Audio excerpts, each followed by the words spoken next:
सदजेजं श्रीसहाजं भजेजं तपस्वाध्याय शुश्रूषा कृष्णपूजारतं मुनिं विश्वेशमिष्टदं वन्दे परिव्राट् चक्रवर्तिनं श्रीगुरुभ्यो नमः। हरिः ओम्।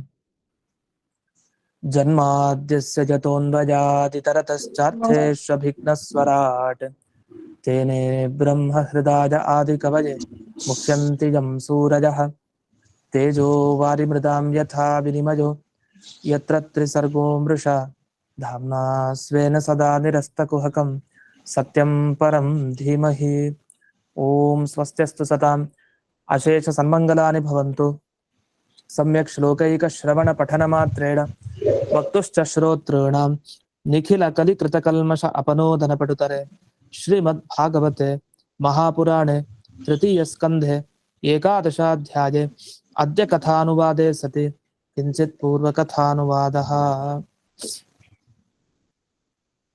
ಇದುವರೆಗೆ ಈ ಯಜ್ಞಕ್ಕೆ ಬೇಕಾದ ಅನೇಕ ಈ ಪಶು ಪ್ರಾಣಿಗಳು ಇದರ ಬಗ್ಗೆ ಎಲ್ಲ ತಿಳಿಸ್ತಾ ಬಂದ್ವಿ.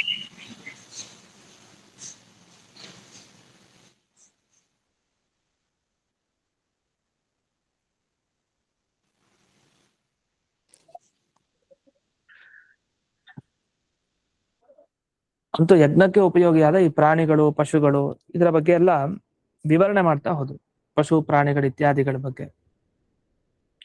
ಇದಾದ್ಮೇಲೆ ಕೆಲವು ಪ್ರಶ್ನೆಗಳು ಬಂತು. ಅಲ್ಲ, ಕೆಲವು ಪ್ರಾಣಿಗಳ ಬಗ್ಗೆ ಹೇಳಿಲ್ವಲ್ಲ, ಮತ್ತೆ ಇದನ್ನೆಲ್ಲ ತಿಳ್ಕೊಂಡು ನಮ್ಗೆ ಏನು ಉಪಯೋಗ, ಇದೆಲ್ಲ ಪ್ರಸಿದ್ಧ ವಿಷಯ ತಾನೆ ಅಂತ ಅನೇಕ ಪ್ರಶ್ನೆಗಳಿವೆ. ಇದಕ್ಕೆ ಯಾರು ಬೇರೆ ವ್ಯಾಖ್ಯಾನಕಾರರು ಸರಿಯಾಗಿ ಉತ್ತರ ಕೊಡ್ಲಿಲ್ಲ, ಆಚಾರ್ಯರು ಸರಿಯಾಗಿ ಉತ್ತರ ಕೊಟ್ಟಿದ್ದಾರೆ. ಅದು ಹೇಗೆ ಅಂತ ಅವ್ರು ಒಂದೊಂದೇ ಪುರಾಣಗಳ ವಾಕ್ಯವನ್ನ ತಗೊಂಡು ಹೇಳ್ತಾ ಹೋಗ್ತಾರೆ. ಉದಾಹರಣೆಗೆ ಮೊದಲು ಬ್ರಹ್ಮಾಂಡ ಪುರಾಣದ ವಾಕ್ಯ ತಗೊಂತಾರೆ. ಅಲ್ಲಿ ಮೊದಲು ಉಲ್ಲೇಖ ಮಾಡ್ತಾರೆ, ಇದೆಲ್ಲ ಬ್ರಹ್ಮಾಂಡ ಪುರಾಣದಲ್ಲಿ ಬಂದಿದೆ ಅಂತ ಹೇಳಿ. ಅಷ್ಟಾವಿಂಶತ್ ವಿಶೇಷೇಣ ಯಜ್ಞೇಶೂಪಕೃತಂ ಯತಃ ತಿರಶ್ಚಾಂ ತಾವದೇ ತಸ್ಮಾತ್ ಭಣ್ಯತೆ ಶಾಸ್ತ್ರವೇದಿಭಿಃ. ಶಾಸ್ತ್ರಜ್ಞರೆಲ್ಲ ಇಷ್ಟೇ ಅಂತ ಹೇಳಿ ಪ್ರಭೇದವನ್ನ ಯಾಕೆ ತೋರಿಸಿದ್ದಾರೆ ಅಂದ್ರೆ 28 ಅಂತ. ಇದು ಯಜ್ಞಕ್ಕೆ ತುಂಬಾ ಉಪಯೋಗಿ ಇಂತಹ ಪ್ರಾಣಿಗಳು, ಆದ್ರಿಂದ ಇಷ್ಟೇ ಅಂತ ತೋರಿಸಿದ್ದಾರೆ. ವಸ್ತುತಃ ಇದಕ್ಕಿಂತ ಜಾಸ್ತಿ ಇದೆ, ಅದನ್ನೆಲ್ಲ ಇದಕ್ಕೆ ಸಮಾನವಾಗಿ ಇದನ್ನ ಸೇರಿಸ್ಕೊಳ್ಬೇಕು ಅಂತ. ಅದರಲ್ಲೂ ಒಂದು ವಿಶೇಷ, ವಸ್ತುತಃ ಆಮೆ ಅದು ಜಲಚರ ಪ್ರಾಣಿನೇ, ಆದ್ರೂ ಅದನ್ನ ಪ್ರತ್ಯೇಕವಾಗಿ ಹೇಳಿದ್ ಯಾಕೆ ಅಂದ್ರೆ ಪಂಚನಖತ್ವ, ಅದು 5 ಉಗುರಿದೆ ಅದಕ್ಕೆ ಅನ್ನೋದನ್ನ ತಿಳಿಸ್ಲಿಕ್ಕೋಸ್ಕರ ಅಂತ ಅದಕ್ಕೂ ಒಂದು ಉತ್ತರ ಕೊಟ್ಟು. ಇನ್ನು ಇದನ್ನೆಲ್ಲ ತಿಳ್ಕೊಂಡು ನಮಗೇನ್ ಫಲ ಅನ್ನೋದಕ್ಕೂ ಉತ್ತರ ಕೊಟ್ಟಿದೆ. ಅದಕ್ಕೆ ಸ್ಕಾಂದ ವಚನ, ಸ್ಕಂದ ಪುರಾಣದ ಮಾತನ್ನ ಪ್ರಮಾಣ ಕೊಟ್ಟು ಯಾವ್ಯಾವ ಆಕಾರದಲ್ಲಿ ಪ್ರಾಣಿಗಳು ಯಾವ್ಯಾವ ಪರಮಾತ್ಮನ ಅನುಗ್ರಹದಿಂದ ಯಾವಾಗ ಸೃಷ್ಟಿಗೆ ಬಂದ್ವು, ಈ ತರದ ವಿಷಯಗಳನ್ನ ಯಾವಾಗ್ಲೂ ಚೆನ್ನಾಗಿ ಸ್ಮರಣೆ ಮಾಡೋ ವ್ಯಕ್ತಿಗೆ ಪುನಃ ಸಂಸಾರ ಅನ್ನೋದೇ ಇಲ್ಲ, ಮುಕ್ತಿ ಪ್ರಾಪ್ತಿ ಅಂತ ಹೇಳಿ ಸಿದ್ಧಾನಾಮಪಿ ಗೊತ್ತಿದ್ದ ವಿಷಯವನ್ನು ಮತ್ತೆ ನೆನಪಿಸ್ಲಿಕ್ಕೆ ಹೇಳಿದ್ದಾರೆ. ಯಾಕಂದ್ರೆ ಶಾಸ್ತ್ರದ ಕ್ರಮನೇ 2 ತರ ಅಂತ ಷಾಡ್ಗುಣ್ಯ ಗ್ರಂಥದ ಒಂದು ಉದಾಹರಣೆಯನ್ನು ಕೊಟ್ರು. ಇದು ವಚನವನ್ನು ಉದ್ಧಾರ ಮಾಡಿದ್ದಾರೆ. ಏನು ಉಚ್ಯತೆ ಸುಪ್ರಸಿದ್ಧಂಚ, ಗೊತ್ತಿದ್ದ ವಿಷಯನೇ ಕೆಲವು ಸರಿ ಹೇಳೋದಿದೆ ಶಾಸ್ತ್ರದಲ್ಲಿ, ಯಾಕೆ ನೆನಪಿಸ್ಲಿಕ್ಕೋಸ್ಕರ, ಸ್ಮರಣಾರ್ಥಂ. ಕುತ್ರಚಿತ ಅಪ್ರಸಿದ್ಧ ಜ್ಞಾಪನಾರ್ಥಂ, ಕೆಲವು ಸಲ ಗೊತ್ತಿಲ್ಲದೆ ಇರೋ ವಿಷಯನೇ ಇರುತ್ತೆ, ಅದನ್ನ ತಿಳಿಸ್ಲಿಕ್ಕೆ ಹೇಳ್ತಾರೆ, ಗೊತ್ತಿದ್ದನ್ನ ಹೇಳೋದು ನೆನಪಿಸ್ಲಿಕ್ಕೆ ಅಂತ. ಇಷ್ಟನ್ನೆಲ್ಲ ಹೇಳ್ತಾ ಬಂದು ಈಗ ಈ ಹಾವುಗಳು ಮತ್ತೆ ಹಾವುಗಳ ತರ ಮತ್ತೆ ಬೇರೆ ಬೇರೆ ಕೀಟಗಳು ನೀರ್ನಲ್ಲೆಲ್ಲ ಇರ್ತವೆ. ಇಂಥ ಕೀಟಗಳನ್ನೆಲ್ಲ ಯಾಕೆ ಬಿಟ್ಟಿದ್ದೀರಿ, ಅದನ್ನೆಲ್ಲ ಇಲ್ಲಿ ಸೇರಿಸ್ಬೇಕಾಗಿತ್ತಲ್ಲ. ಯಜ್ಞಕ್ಕೆ ಉಪಯೋಗಿನ ವಸ್ತುತಃ. ಈ ಯಜ್ಞ ಮಾಡ್ಬೇಕಾದ್ರೆ ಹಾವು ಬೇಕಾ, ಅದಕ್ಕೆ ಕೀಟಗಳು ಬೇಕಾ ಯಜ್ಞ ಮಾಡ್ಬೇಕಾದ್ರೆ? ಇಲ್ಲ. ಹಸು, ಎಮ್ಮೆ, ಹೆಸರುಗತ್ತೆ, ಅದು ಇದು ಇದೆಲ್ಲ ಬೇಕು. ಹಾವಿನಿಂದ ಏನು ಇಲ್ಲ, ಹಾವು ಬೇಕು ತಾನೆ. ಹಾವಿನ ಆರಾಧನೆ ಇಲ್ವಾ? ಅನೇಕ ಕಡೆ ಹಾವಿನ ಆರಾಧನೆಗಳು ಇರುತ್ತೆ. ಕೀಟಗಳ ಆರಾಧನೆ ಅಂತಿದ್ಯಾ, ನಮಗ್ ಗೊತ್ತಿಲ್ಲದೆ ಇರ್ಬಹುದು. ಆದ್ರೆ ಅನೇಕ ಶ್ರೌತ ಯಾಗಗಳಲ್ಲಿ ಏನೇನ್ ಬಳಸ್ತಾರ, ಹಾವಿನ ಆಕಾರದಲ್ಲಿ ಏನಾದ್ರು ರಚನೆ ಮಾಡಬಹುದು. ಹೇಗೆ ಗರುಡ ದೇವರ ಆಕಾರದಲ್ಲಿ ಗರುಡ ಚಯನ ಅಂತಾರೆ, ಆ ಇಟ್ಟಿಗೆಗಳನ್ನು ಹಾಗೆ ಜೋಡಿಸ್ತಾ ಹೋಗ್ತಾರೆ. ಗರುಡ ದೇವರ ಆಕೃತಿ ತರ ಇರುತ್ತೆ ನೋಡ್ಲಿಕ್ಕೆ. ಹಾಗೆ ಸರ್ಪಾಕೃತಿನೂ ಇರಬಹುದು. ಉಪಯೋಗ ಇಲ್ಲ ಅಂತ ಹೇಗೆ ಹೇಳ್ತೀರಿ? ಉಪಯೋಗ ಇರಬಹುದಲ್ಲ ಅಂದ್ರೆ ಹೌದು, ಜಲಚರ ಪ್ರಾಣಿಗಳು ಬೇಕಾದಷ್ಟಿವೆ. ಅದರಲ್ಲಿ ಈ 28 ಜಾತಿಯಲ್ಲಿ ಬರೋದನ್ನೆಲ್ಲ ಯಜ್ಞಕ್ಕೆ ಉಪಯೋಗಿ ಅಂತಾನೆ ತಗೊಳ್ತಾರೆ. ಆದ್ರೆ ಸರ್ಪಾಹ ಕೀಟಾದ್ಯಾಶ್ಚ ಏನು ಇದ್ರ ಬಗ್ಗೆ ಅಂದ್ರೆ ಸತ್ಯ ಸಂಹಿತೆ ಅನ್ನೋ ಗ್ರಂಥದಲ್ಲಿ ಬಂದ ವಿಷಯ ಹೇಳ್ತಾರೆ. ಅವೆಲ್ಲ ಗ್ರಂಥದ ಹೆಸರೇ ಕೇಳಿರಲ್ಲ. ಅಂತ ಅಪರೂಪದ ಗ್ರಂಥವನ್ನ ಆಚಾರ್ಯ ಉಲ್ಲೇಖ ಮಾಡಿದ್ದಾರೆ. ಬ್ರಹ್ಮಾಂಡ ಅಂತಾರೆ, ಒಂದ್ ಕಡೆ ಸ್ಕಂದ ಅಂತಾರೆ, ಸತ್ಯ ಸಂಹಿತೆ ಅಂತಾರೆ, ಷಾಡ್ಗುಣ್ಯ ಅಂತಾರೆ. ಈಗ ಷಾಡ್ಗುಣ್ಯ ಬಿಟ್ಟು ಈಗ ಸತ್ಯ ಸಂಹಿತೆಗೆ ಬಂದಿದ್ದಾರೆ. ಈ ಸತ್ಯ ಸಂಹಿತೆಯಲ್ಲಿ ಏನ್ ಹೇಳಿದ್ದಾರೆ? ಅಷ್ಟಾವಿಂಶತ್ ಪ್ರಧಾನಾಸ್ತು ತಿರಶ್ಚಾಮ್ಯಾಸ್ತು ಜಾತಯಃ ಯೋ ಯಸ್ಯ ಸದೃಶಸ್ತ್ವನ್ಯಃ ಸತತ್ರಾಂತರ್ಗತೋ ಭವೇತ್. 28 ಪ್ರಧಾನವಾಗಿರೋದು ಈ ಪ್ರಾಣಿಗಳ ಜಾತಿಯಲ್ಲಿ. ತಿರಶ್ಚಾಮ್ ಅಂತಾರೆ, ಯಾಕೆ ಪ್ರಾಣಿ ಅಂದ್ರೆ ಪಕ್ಷಿ ಬರಲ್ವಲ್ಲ ಅಂತ ಅನ್ಕೊಂಡ್ಬಿಡ್ತೀವಿ ಸಹಜವಾಗಿ. ಆದ್ರೆ ಪ್ರಾಣಿ ಅಂದ್ರೆ ಪಕ್ಷಿನೂ ಬರುತ್ತೆ, ಇಲ್ಲ ಅಂತಿಲ್ಲ. ಅಂತೂ ತಿರಶ್ಚಾಮ್, ಈ ಅಡ್ಡವಾಗಿ ಹೋಗೋದು ಅಂತ, ನೇರವಾಗಿರಲ್ಲ. ಅಂದ್ರೆ ಅಡ್ಡವಾಗಿ ಹೋಗೋದು ಅಂದ್ರೆ ಅದಕ್ಕೆ ಸ್ವರ್ಗತಿ ಇಲ್ಲ, ಒಳ್ಳೆ ಗತಿ ಆಗೋದು ಅಂತಿಲ್ಲ, ಅನಂತ ಬಸ್ಸು ಅಂತಿಲ್ಲ. ಒಂಥರ ವಿಚಿತ್ರ, ಒದ್ದಾಡಿ ಆ ಯೋನಿಯಿಂದ ಬಿಡಿಸ್ಕೊಂಡು ಮನುಷ್ಯ ಜನ್ಮ ಪಡೆದ್ರೆ ಮುಂದಕ್ಕೆ ಕೊಟ್ಟು, ಇಲ್ಲ ಅಂದ್ರೆ ಅದೇ ಜನ್ಮದಲ್ಲಿದ್ದವ್ರು ಬಹಳ ಕಷ್ಟ. ಇಂಥ ತಿರಶ್ಚಾಮ್ ಈ ಎಲ್ಲ ಜಂತುಗಳಿಗೆ ಏನು ವಿಭಾಗವನ್ನ ತೋರಿಸಿದೀವಿ 28 ಅಂತ, ಇನ್ನೂ ಮಿಕ್ಕಿದ್ದು ಈ ಜಂತುಗಳ ತರ ಇದ್ರೆ ಅದನ್ನೆಲ್ಲ ಇಲ್ಲೇ ಸೇರಿಸ್ಕೊಳ್ಳಿ ಅಂತ. ಯೋ ಯಸ್ಯ ಸದೃಶಃ, ಯಾವ ಪ್ರಾಣಿಗೆ ಯಾವ ಪಕ್ಷಿಗೆ ಯಾವುದು ಹೋಲಿಕೆಯನ್ನು ಹೊಂದಿದೆಯೋ, ಯಾವುದಕ್ಕೆ ಸಮಾನವಾಗಿದೆಯೋ ಅದನ್ನ ತತ್ರ ಅಂತರ್ಗತಃ, ಆ ಒಳಗಡೆ ಅದನ್ನು ಸೇರಿಸ್ಕೊಳ್ಳಿ ಆ ಪ್ರಭೇದಗಳಲ್ಲಷ್ಟೇ. ಈಗ ನರಿ ಜಾತಿಯಲ್ಲೆಲ್ಲ ನರಿಗಳನ್ನು ಸೇರಿಸ್ಕೊಳ್ಳಿ. ಮತ್ತೆ ಈ ಹಲ್ಲಿಯ ಜಾತಿ ಉಡ ಅನ್ನೋದಿದೆ, ಉಡ ಪ್ರಾಣಿ ಕೇಳಿರ್ತೀವಿ, ಆ ಗೋಡೆಗೆ ಅಂಟ್ಕೊಂಡಿರುತ್ತಲ್ಲ ಉಡ. ರಾಜರುಗಳೆಲ್ಲ ಅದ್ರ ಮೇಲೆ ಹಿಂಗ್ ಹತ್ಕೊಂಡು ಯುದ್ಧ ಮಾಡೋರೆಲ್ಲ ಸೈನಿಕರೆಲ್ಲ ಹತ್ಕೊಂಡು ಹೋಗ್ತಾ ಇದಾರಲ್ಲ, ಅದು ಉಡ ಏನ್ ನೋಡ್ತೀವಿ, ಅದು ಹಲ್ಲಿ ಜಾತಿಗೆ ಸೇರುವಂತಹ ಪ್ರಾಣಿ. ಅದನ್ನೆಲ್ಲ ಅಲ್ಲೇ ಸೇರಿಸ್ಕೊಂಡ್ಬಿಡುತ್ತೆ ಹಲ್ಲಿ ಜಾತಿಗೆ ಸೇರೋದ್ರಲ್ಲಿ. ಮೊಸಳೆ ಜಾತಿ ತರ ಅಂದ್ರೆ ಮೊಸಳೆ ತರ ಅದು ಇರುತ್ತೆ ಕೆಲವುದೆಲ್ಲ, ಆದ್ರೆ ಮೊಸಳೆ ಅಂತ ಅನ್ಸಲ್ಲ, ಆ ತರ ಅದ್ರ ಸಾದೃಶ್ಯ ಇರುತ್ತೆ, ಅದನ್ನೆಲ್ಲ ಅಲ್ಲಿ ಸೇರಿಸ್ಕೊಡಿ. ಎಷ್ಟಿದೆ ಜಗತ್ನಲ್ಲಿ ಕೀಟರಾಶಿಗಳು ಬೇಕಾದಷ್ಟಿದೆ. ಜೊತೆಗೆ ಹಸುವಿನ ತರ ಇರೋ ಆ ಗವಯ ಅಂದ್ರೆ ಕಾಡು ಹಸು, ಅದನ್ನ ಹಸು ಜಾತಿಯಲ್ಲಿ ಸೇರಿಸ್ಕೊಡಿ. ಅದ್ರ ಬಂದ್ಬಿಟ್ಟಿದೆ ಆ ವಿಷಯ, ನೇರವಾಗಿ ಹೇಳಿದ್ದಾರೆ. ಈ ತರ ಜಲಜಾಂತರ್ಗತಃ ಸರ್ಪಾಹ ಕೀಟಾದ್ಯ ಯಾಶ್ಚ ಜಾತಯಃ ತೇಷಾಂ ಜಲಪ್ರಧಾನತ್ವಾತ್ ಶರೀರಸ್ಯತು ಸರ್ವಶಃ ಅಂತ. ಈಗ ಸರ್ಪಗಳನ್ನ ಎಲ್ಲಿ ಸೇರಿಸ್ಕೊಳ್ಬೇಕು, ಅದಕ್ಕೇನು ಉತ್ತರ ಬಂತು ಈ ಕೊನೆ ಆ ಪ್ರಶ್ನೆಗೆ ಅಂದ್ರೆ ಜಲಜಾಂತರ್ಗತಃ ಅಂತ ಉತ್ತರ ಕೊಟ್ರು. ಜಲಜಾಂತರ್ಗತಃ ಅಂದ್ರೆ ಜಲಚರ ಜಾತಿಯಲ್ಲಿ ಅದನ್ನು ಸೇರಿಸಿ ಸರ್ಪನ ಅಂತ. ತಕ್ಷಣ ಪ್ರಶ್ನೆ ಬರುತ್ತೆ, ಅಲ್ಲ ಸರ್ಪವನ್ನ ಜಲಚರ ಜಾತಿಯಲ್ಲಿ ಯಾಕೆ ಸೇರಿಸ್ಬೇಕು, ಅದ್ ಹೇಗೆ ಅಂದ್ರೆ, ಅಷ್ಟೇ ಅಲ್ಲ ಬೇರೆ ಕೀಟಗಳನ್ನ ಯಾಕೆ ಅಲ್ಲಿ ಸೇರಿಸ್ಬೇಕು ಅಂದ್ರೆ, ಈ ಕೆಸರು ಅಲ್ಲಿ ಇಲ್ಲಿ ಎಲ್ಲ ಕೀಟಗಳಿರತ್ತಲ್ಲ, ಅವುಗಳೆಲ್ಲ ಜಲಚರ ಇದ್ರಲ್ಲೇ ಸೇರಿಸ್ತಾರೆ. ಯಾಕೆಂದ್ರೆ ತೇಷಾಂ ಜಲಪ್ರಧಾನತ್ವಾತ್ ಶರೀರಸ್ಯತು ಸರ್ವಶಃ, ಆ ಎಲ್ಲದರ ಶರೀರದಲ್ಲಿ ನೀರಿನಂಶ ಹೆಚ್ಚಂತೆ. ಜಲಪ್ರಧಾನತ್ವಾತ್, ನೀರಿನಂಶ ಹೆಚ್ಚು, ಆದ್ರಿಂದ ಜಲಚರ ಪ್ರಾಣಿಯಲ್ಲಿ ನಾವು ಸೇರಿಸಿದೀವಿ ಈ ಅಭಿಪ್ರಾಯದಲ್ಲಿ ಅಂತ. ಈ ರೀತಿ ಸತ್ಯ ಸಂಹಿತೆಯ ಮಾತು ಇದಕ್ಕೆ ಪ್ರಮಾಣ ಅಂತ ಕೊಟ್ಟಿದ್ದಾರೆ. ಇಲ್ಲಿವರೆಗೆ ಅನೇಕ ವಿಚಾರಗಳನ್ನ ಹೇಳ್ತಾ ಬಂದ್ರು. ಎಲ್ಲ ಮುಂದಿನ ಟಿಪ್ಪಣಿಯಲ್ಲಿ ಇದೇ ವಿಷಯವನ್ನ ಹೇಳಿದ್ದಾರೆ. ಆದ್ರಿಂದ ಯಾವ್ದು ಅನುಕ್ತಾನಾಮಪಿ ಹೇಳಲಿಲ್ವೋ ಬಾಯ್ಬಿಟ್ಟು ಅತ್ರೈವ ಅಂತರ್ಭಾವಸ್ಯ ವಿವಕ್ಷಿತತ್ವ, ಈ 28ರಲ್ಲೇ ಎಲ್ಲೋ ಒಂದ್ ಕಡೆ ಸೇರ್ಬೇಕು. ಆದ್ರಿಂದ ಸರ್ವ ಅನುಕ್ತಿ, ಎಲ್ಲವನ್ನೂ ಹೇಳಲಿಕ್ಕೆ ಹೋಗ್ಲಿಲ್ಲ, ಮತ್ತೆ ಎಲ್ಲವನ್ನೂ ಹೇಳಲಿಲ್ಲ ಅನ್ನೋ ಆಕ್ಷೇಪನೂ ಮಾಡಬೇಡಿ, ಎಲ್ಲವನ್ನೂ ಹೇಳ್ತಾರೆ. ಹೇಗೆಂದ್ರೆ ಒಂದೊಂದೊಂದಲ್ಲಿ ಸೇರಿಸ್ಕೊಡಿ. ಹಾಗಾದ್ರೆ ಇಷ್ಟನ್ ಮಾತ್ರ ಯಾಕೆ ಹೇಳಿದ್ದು ಅಂದ್ರೆ, ಪ್ರಾಧಾನ್ಯಮಪಿ ಯಜ್ಞ ಉಪಯೋಗ, ಯಾವ್ದು ಯಜ್ಞಕ್ಕೆ ತುಂಬಾ ಉಪಯೋಗಿನೋ ಅಷ್ಟನ್ ಮಾತ್ರ ಇಲ್ಲಿ ಹೇಳಿದ್ದಾರೆ. ಹಾಗಂತ ಬೇರೆ ತಗೊಳ್ಬಾರ್ದು ಅಂತ ಹೇಳಿಲ್ಲ, ಹಾಗಂತ ಎಲ್ಲ ತಗೊಳ್ಳಿ ಅಂತಂದ್ರೆ ಯಾವ ರೀತಿ ತಗೊಳ್ಳಿ ಅಂತಾನೂ ಹೇಳಿಲ್ಲ. ಎಷ್ಟು ಬೇಕೋ ಅಷ್ಟನ್ ಮಾತ್ರ ಇಲ್ಲಿ ಹೇಳಿದ್ದಾರೆ. ಇದಾಯ್ತು. ಇನ್ನು ನವಮ ಸೃಷ್ಟಿ, 9ನೇ ಸೃಷ್ಟಿ ಬಗ್ಗೆ ಹೇಳ್ತಾರೆ. ಮೈತ್ರೇಯರು ವಿದುರರಿಗೆ ಅರ್ವಾಕ್ ಸ್ರೋತಸ್ ಇವರ ಸೃಷ್ಟಿಯನ್ನ ಹೇಳ್ತಾರೆ. ಅದೇನು ಅಂತ ನೋಡೋಣ. 25ನೇ ಶ್ಲೋಕ. ಅರ್ವಾಕ್ ಸ್ರೋತಸ್ತು ನವಮಃ ಸಪ್ತ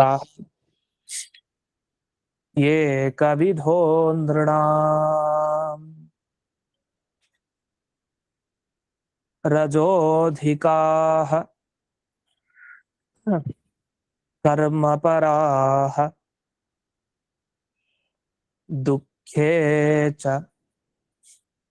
ಸುಖಮಾನಿನಃ. ಇನ್ನು ಅರ್ವಾಕ್ ಸ್ರೋತಸ್ ಅವರ ಸೃಷ್ಟಿ ಅಂದ್ರೆ ಯಾರು ಅಧೋಗತಿ ಪಡಿತಾರಲ್ಲ ಅಂತವ್ರ ಸೃಷ್ಟಿ ಬಗ್ಗೆ ಹೇಳ್ತಾರೆ ಅಂತ. ಅರ್ವಾಕ್ ಅಂದ್ರೆ ಕೆಳಗೆ, ತಿರಿಯಕ್ ಅಂದ್ರೆ ಅಡ್ಡ, ಅರ್ವಾಕ್ ಅಂದ್ರೆ ಕೆಳಕ್ಕೆ. ಹಾಗಾದ್ರೆ ಅರ್ವಾಕ್ ಸ್ರೋತಸ್ಸು ಅಧೋಗತಿಯನ್ನು ಪಡೆಯೋರ ಸೃಷ್ಟಿ, ಅದು 9ನೇದು. ಇವ್ರು ಹೇಗಿರ್ತಾರೆ ಅಂದ್ರೆ ಏಕವಿಧ, ಇವ್ರು ಒಂಥರ ಇರ್ತಾರೆ. ಒಂದು ವಿಧ ಅಂತೆ ಅಷ್ಟೇ. ಅಂದ್ರೆ ಒಂದು ವಿಧ ಆದ್ರೂ ಎರಡು ಬಗೆ ಇದೆ ಅಂತ ಹೇಳ್ತಾರೆ. ಅಂದ್ರೆ ಈ ದೈತ್ಯರ ಅಂದ್ರೆ ಅಸುರರ ಸೃಷ್ಟಿ ಮತ್ತೆ ಮನುಷ್ಯ ಸೃಷ್ಟಿ ಅಂತ ಎರಡು ತರ. ಏಕವಿಧ ಒಂದೇ ತರ ಇರೋರು ಇವರು, ಅದೇ ಎರಡು ಬಗೆ ಅಂತ ಅಲ್ಲೇ ಒಂದು ಅವಾಂತರ ಭೇದ ಮಾಡ್ಕೊಳ್ಳೋಣ. ರಜೋಧಿಕಾಹ ಕರ್ಮಪರಾಹ ದುಃಖೇತ ಸುಖಮಾನಿನ. ಇವ್ರ ಗುಣ ಇಂಥ ಮನುಷ್ಯರು ಹೇಗಿರ್ತಾರೆ ಅಂದ್ರೆ ಅಧೋಗತಿ ಹೊಂದೋರು, ಇವ್ರಿಗೆ ರಜೋಗುಣದಲ್ಲಿ ಜಾಸ್ತಿ ಆಸಕ್ತಿ. ಅಂದ್ರೆ ರಜೋಗುಣದ ಪ್ರಭಾವ ಏನಿದೆ ಅದರಲ್ಲಿ ಇವ್ರಿಗೆ ಆಸಕ್ತಿ. ಯಾಕೆಂದ್ರೆ ಈ ಭೂತದಲ್ಲಿರುವಂತಹ ರಜೋಗುಣ, ಈ ರಜೋಭಾಗ ಏನಿದೆ ಮೂಲ ಭಾಗ, ಅದರಿಂದ ಯಾವ ಇವರ ದೇಹ ಸಿಕ್ಕಿದೆ ಆದ ಕಾರಣ ಇವರಲ್ಲಿ ರಜೋಗುಣ ಹೆಚ್ಚಿರುತ್ತೆ. ರಜೋಗುಣ ಹೆಚ್ಚಿರೋರು ಏನಂದ್ರೆ ಏನೋ ಒಂದು ಕೆಲಸ ಅಂತೂ ಮಾಡ್ತಾ ಇರ್ತಾರೆ, ಕರ್ಮಪರಾಹ ಏನೊಂದು ಕೆಲಸ ಮಾಡ್ತಾ ಇರ್ತಾರೆ. ಆದ್ರೆ ಇವರೆಲ್ಲ ಅಸುರರು ಅಂತ.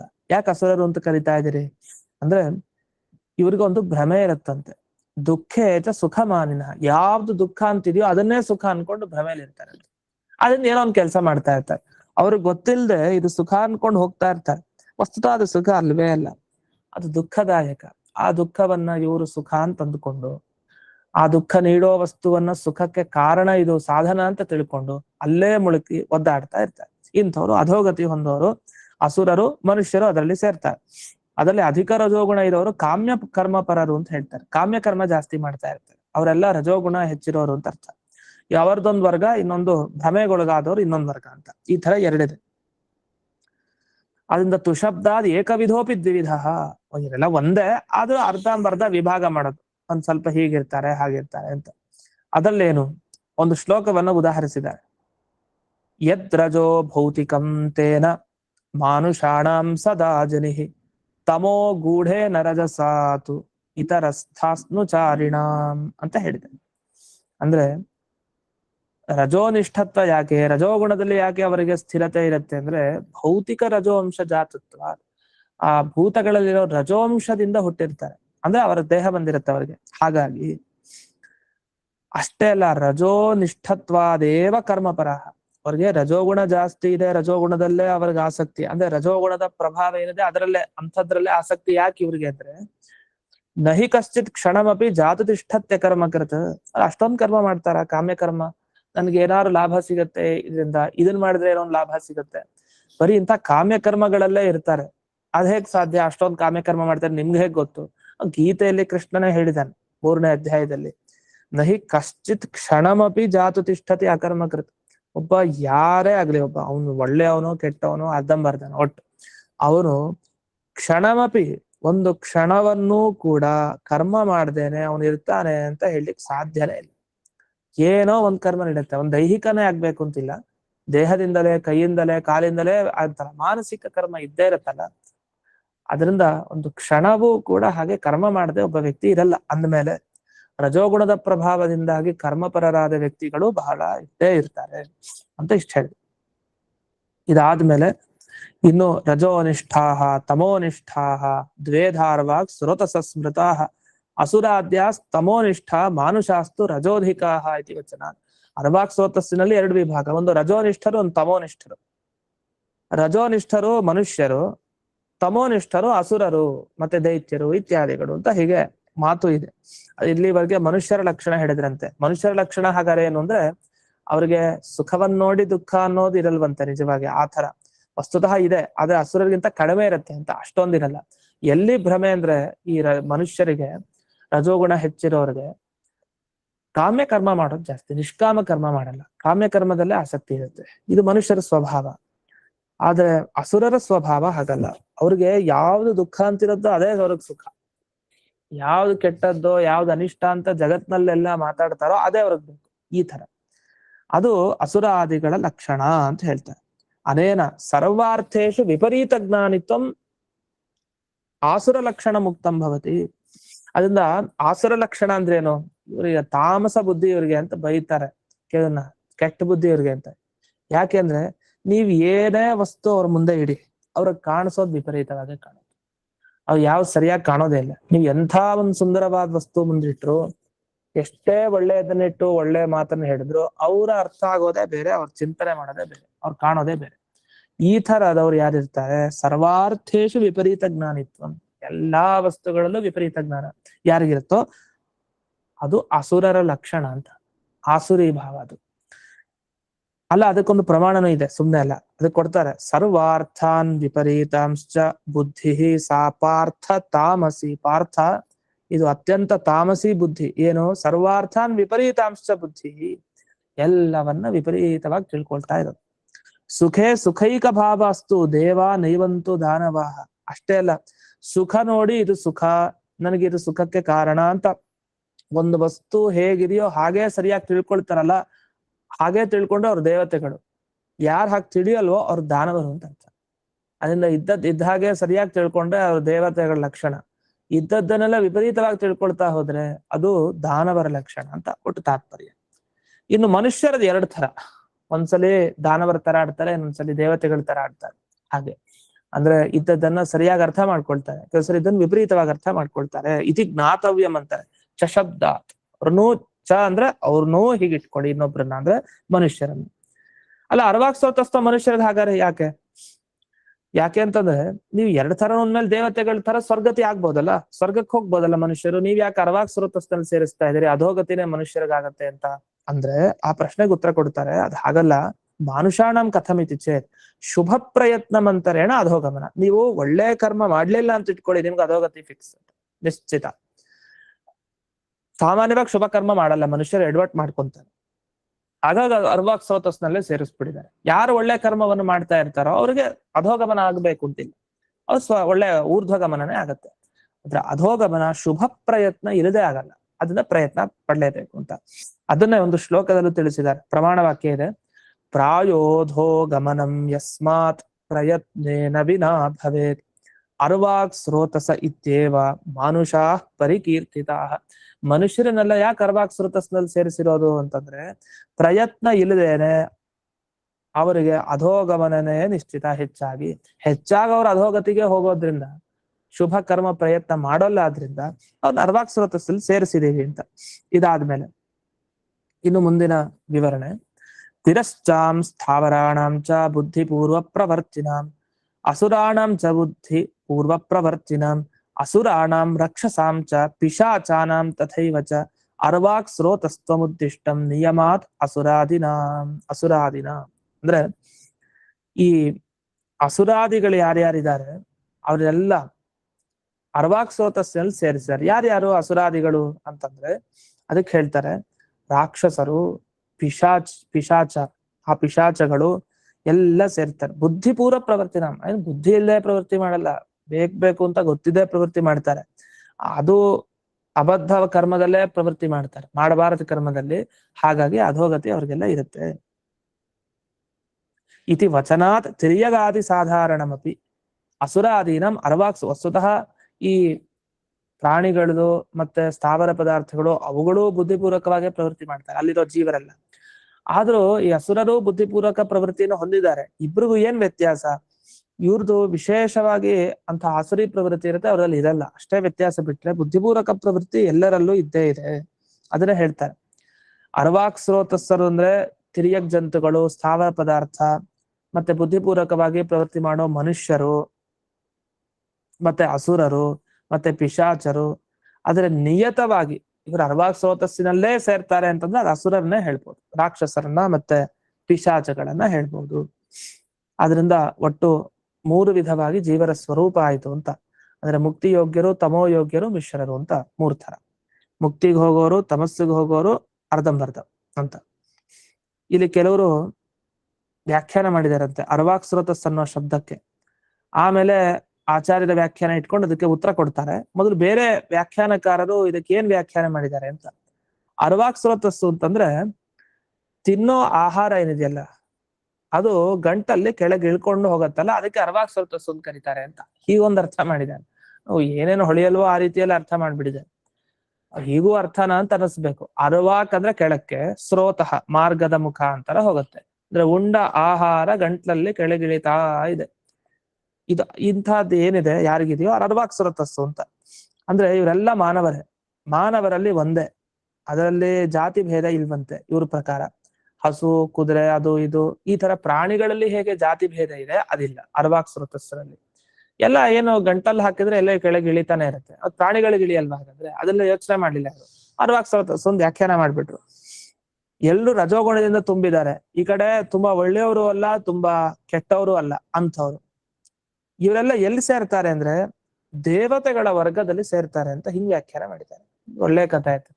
ಈ ಕಡೆ ಋಷಿ ಮುನಿಗಳ ಬಳಿಲಿ ಸೇರಿಸ್ಲಿಲ್ಲ, ಈ ಕಡೆ ತಾಮಸರಲ್ಲಿ ಕೆಟ್ಟ ವ್ಯಕ್ತಿ ರಾಕ್ಷಸರು ಪಿಶಾಚಗಳಲ್ಲಿ ಸೇರಿಸಲಿಲ್ಲ, ಗುಂಪಿನಲ್ಲಿ ದೇವತೆಗಳ ವರ್ಗದಲ್ಲಿ ಸೇರ್ತಾರಂತೆ, ರಜೋಗುಣದಿಂದ ತುಂಬಿರ್ತಾರಂತೆ. ಈ ತರ ಕೆಲವು ವ್ಯಾಖ್ಯಾನ. ಆದ್ರೆ ಅರ್ವಾಕ್ ಸ್ರೋತಸ್ತಾನೆ, ಅರ್ವಾಕ್ ಸ್ರೋತಸ್ಸು ಅಂತ ಅಂದ್ಮೇಲೆ ನೀವು ಅರ್ಥ ಹೇಳೋದು ಅಧೋಗತಿ ಅಂತ ಹೇಳ್ಬೇಕು, ಕೆಳಕ್ಕೆ ಹೋಗ್ತಾರೆ, ತಮಸ್ಸಿನ ಒಂದು ಸ್ಥಿತಿಯನ್ನ ತಲುಪ್ತಾರೆ ಅಂತೆಲ್ಲ ಹೇಳ್ಬೇಕು. ಅದ್ರ ಹೀಗ ಅರ್ಥ ಮಾಡಿ ಗೊಂದಲ ಅಂದ್ರೆ ಸರಿಯಾದ ಉತ್ತರ ಇರಲ್ಲ. ಆ ಅರ್ಧಂಬರ್ಧ ವ್ಯಾಖ್ಯಾನ, ಭಾಗವತಕ್ಕೊಂದು ವ್ಯಾಖ್ಯಾನ ಮಾಡ್ಬೇಕು, ಒಂದ್ ಪದಕ್ಕೆ ಅರ್ಥ ಹೇಳ್ಬೇಕು, ಮುಕ್ತಾಯ ಮಾಡ್ಬಿಟ್ಟಿದ್ದಾರೆ. ಆದ್ರೆ ಭಾಗವತರ ಅರ್ವಾಕ್ ಸ್ರೋತಸ್ಸು ಅಂದ್ರೆ ಅದೊಂದು ಪ್ರತ್ಯೇಕ ವರ್ಗ, ಅದು ಸೃಷ್ಟಿಯಲ್ಲೇ ಒಂದು ವಿಭಾಗ, ಅದನ್ನ ಇವ್ರು ಒಪ್ಪಿಲ್ಲ. ಯಾಕೆಂದ್ರೆ ತಾತ್ಪರ್ಯದಲ್ಲಿ ವ್ಯೋಮ ಸಂಹಿತಾ ವಚನ ಏನಿದೆ ಅಂದ್ರೆ ಭಾಗವತ ವ್ಯೋಮ ಸಂಹಿತಾ ಗ್ರಂಥದ ಒಂದು ಮಾತು ಕೊಡ್ತಾರೆ, ಉದಾಹರಣೆ ಮುಂದೆ ಅದು ಕೊಟ್ಟಾಗ ಅಲ್ಲಿ ಸ್ಪಷ್ಟ ಆಗತ್ತೆ 2 ವರ್ಗ ಇದೆ. ಅದನ್ನ ನೃಣಾಮ್ ಏಕ ವಿಧ ಅಂತ ವಸ್ತುತಃ ಭಾಗವತಲ್ಲಿ 1 ವರ್ಗ ಅಂತ ಹೇಳಿದಾಗ ಅನ್ಸತ್ತೆ.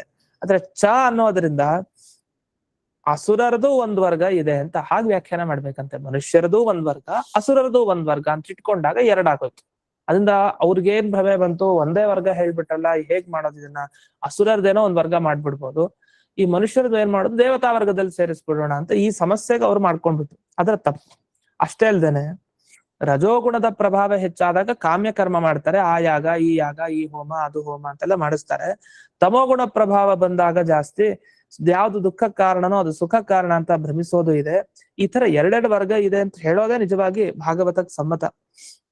ಇನ್ನೊಂದ್ ಮಾತನ್ನ ಹೇಳ್ತಾರೆ, ನೀವು ಉಂಡ ಅನ್ನ ಗಂಟ್ಲಲ್ಲಿ ಕೆಳಗಿಳಿಯೋದನ್ನೆಲ್ಲ ಅರ್ವಾಕ್ ಸ್ರೋತಸ್ ಅಂದ್ರೆ, ಉಂಡ ಅನ್ನ ಗಂಟ್ಲಲ್ಲಿ ಕೆಳಗಿಳಿಯೋ ದೇವತೆಗಳಿಗೂ ಹಾಗೆ ಇದೆ, ಮತ್ತ ಅವ್ರನ್ನ ಅರ್ವಾಕ್ ಸ್ರೋತಸ್ ಅಂತ ಹೇಳ್ತೀರಾ? ಇಲ್ಲ, ಅವ್ನು ಅರ್ವಾಕ್ ಸ್ರೋತಸ್ಸು ಅಂತ ಹೇಳಲ್ಲ. ಅವ್ರು ಊರ್ಧ್ವಗಮನ ಮಾಡೋರು, ಯಾವಾಗಲೂ ಊರ್ಧ್ವದಲ್ಲಿ ಇರ್ತಾರೆ. ಆದ್ರಿಂದ ಕೆಳಗಿನ ನರಕಗಳಿಗೆ ಯಾರು ಇಳಿತಾ ಹೋಗ್ತಾರೆ ಅಂಥವ್ರು ಮನುಷ್ಯರು, ಈ ಕಡೆ ಅಸುರರನ್ನು ತಗೊಳ್ಳಿ, ದೇವತೆಗಳದ್ದು ಹೋಗಲ್ಲ ನರಕಕ್ಕೆ, ಇಷ್ಟದ್ದು ಇದೆ. ಈ ಎಲ್ಲ ಅಭಿಪ್ರಾಯದಿಂದ ಭಾಗವತ ತಾತ್ಪರ್ಯದಲ್ಲಿ ಬಂದ ಮಾತುಗಳನ್ನು ಹೇಳ್ತಾರೆ. ವ್ಯೋಮ ಸಂಹಿತೆಯಲ್ಲಿ ಬಂದಿದ್ದು, ಷಾಡ್ಗುಣ್ಯ ಗ್ರಂಥದಲ್ಲಿ ಬಂದಿದ್ದು ಹೇಳ್ತಾರೆ. ಅದೇನು ಅನ್ನೋದನ್ನ ನಾಳೆ ದಿವಸ ನೋಡೋಣ ಅಂತ ಹೇಳ್ತಾ ಇಂದಿನ ಪಾಠವನ್ನ ಅಸ್ಮನ್ ಗುರುವಂತರ್ಗತ ವ್ಯಾಸತೀರ್ಥ ಗುರುವಂತರ್ಗತ ಭಾರತೀ ರಮಣ ಮುಖ್ಯ ಪ್ರಾಣಾಂತರ್ಗತ ಶ್ರೀಮಂತ ಗೋಪಾಲಕೃಷ್ಣನಿಗೆ ಅರ್ಪಣೆಯನ್ನು ಮಾಡ್ತೇವೆ. ಶ್ರೀಕೃಷ್ಣಾರ್ಪಣ.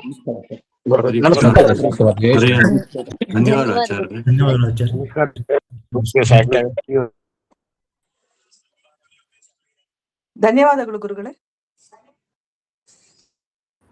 ಧನ್ಯವಾದಗಳು ಗುರುಗಳೇ. ನಮಸ್ಕಾರ.